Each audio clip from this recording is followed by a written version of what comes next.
Ayer en este programa le informamos que el secretario de Hacienda de este país presentó los criterios de la política económica para nuestra nación en el año 2021. Entre estos criterios está el proyecto de presupuesto, es decir, del dinero que tenga el país, cómo se va a distribuir, cómo se va a gastar ese dinero. Veíamos que tiene un incremento importantísimo, un proyecto del presidente de la República como el Tren Maya, el propio aeropuerto de Santa Lucía, la refinería de Dos Bocas, pero veíamos, como lo decía hace un instante el diputado federal Fernando Manzanilla, el proyecto de López Obrador de presupuesto penaliza, castiga a los estados del país y de manera particular al estado de Puebla, quitándole el 5% de su presupuesto para el año 2021, lo que le pega muy duro a las finanzas del estado de Puebla para el desarrollo de cualquier tipo de proyecto. Es decir, hoy López Obrador lo que está haciendo es priorizar sus proyectos, el Tren Maya famoso, que para Puebla no le genera ningún beneficio, o Dos Bocas, o el aeropuerto de Santa Lucía, que son además proyectos a muy largo plazo para que estén concluidos, para que den algún resultado, pero en un momento de crisis, en un momento de pandemia como esta, en un momento de desempleo, cuando el dinero tendría que ponerse a trabajar en las regiones de los estados del país para dinamizar las cosas, no, se le está castigando a los estados de la República. 5% se le quita a Puebla, son más de 4.800 millones de pesos que significan un reto muy grande para nuestra entidad. De hecho, del tema habló duro el día de ayer el gobernador del estado. Todos los años, en el mes de septiembre, el gobierno federal envía al Congreso de la Unión su propuesta de presupuesto de egresos para el año siguiente. En él contempla los montos y recursos que requiere para operar y cómo piensa ejercerlos. Lo hace con base en 3 estimaciones. La primera variable clave a nivel federal es el precio del petróleo. Siempre se presupuesta a un precio. La segunda variable es el tipo de cambio.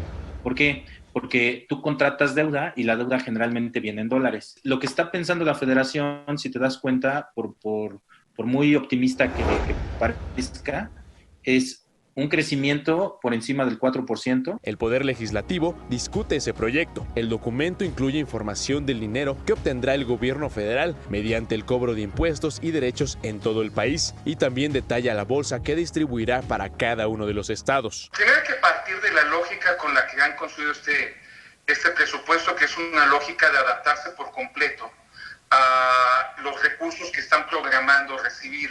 No se ha planificado un déficit, es decir, no están considerando la adquisición de deuda. Los recursos para los estados llegan principalmente por 2 vías, mediante el denominado ramo 28, que comprende participaciones derivadas del impuesto especial sobre producción de servicios, el IEPS, el impuesto sobre automóviles nuevos, ISAN, ingresos por gasolina y diésel, fondos por extracción de hidrocarburos, entre otros. Y a través del ramo 33, que distribuye aportaciones federales para fondos destinados al pago de salarios a los maestros, construcción de hospitales y pago a personal de salud, obras de desarrollo social, tanto en el estado como en los municipios, proyectos para asuntos del DIF, de educación y cultura, inversión en seguridad pública, entre otros. Estos dos se complementan para poder generar un presupuesto que vaya, digamos, que a todo lo que se llama gasto público, ¿no? Históricamente se ha premiado a los estados que recaudan más o los que tienen peores condiciones de pobreza, pero todo indica que esta vez eso no está sucediendo. Hay estados que reciben pues mayor presupuesto y sin embargo hay estados que tienen muchas necesidades y pues reciben menos presupuesto, ¿no? Los estados que más pobreza tienen son los que deberían recibir mayor presupuesto y que debería haber una política más enfocada en este sentido. En este escenario, hay quienes ya observan que en la distribución del dinero hay entidades premiadas y castigadas. Lo que está pensando la federación es que va a recaudar menos. Si recauda menos, pues obviamente va a repartir menos. Y tú observas que estados muy parecidos, como pueden ser, por ejemplo, Oaxaca en particular, Guanajuato, que incluso es un poco más pequeño que Puebla, tienen incrementos en su presupuesto. Entonces, ahí uno le podría dar diversas lecturas, ¿no? Sí, o sea, el mensaje que se está dando en estos momentos es que no va a haber mucho dinero el próximo año y que pues hay como zonas que ya se están declarando prioritarias, ¿no? En particular la parte sur del país.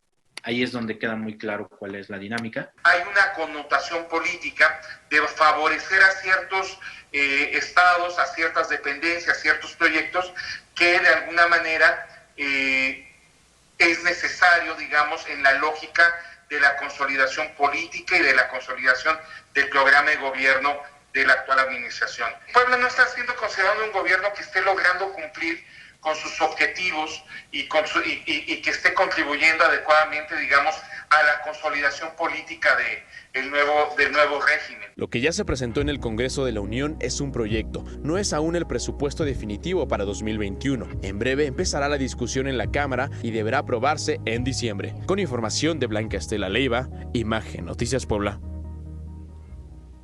Los presupuestos son muy ajustados siempre, prácticamente todo el dinero, la mayor parte del dinero está etiquetada, es decir, está destinada para gastos específicos. Es poco lo que queda para poder desarrollar proyectos que tengan que ver con el desarrollo, que tengan que ver con el crecimiento. Por eso, si de un plumazo a un estado como Puebla se le quita el 5%, el impacto es durísimo y las cosas se vuelven un reto difícil de superar.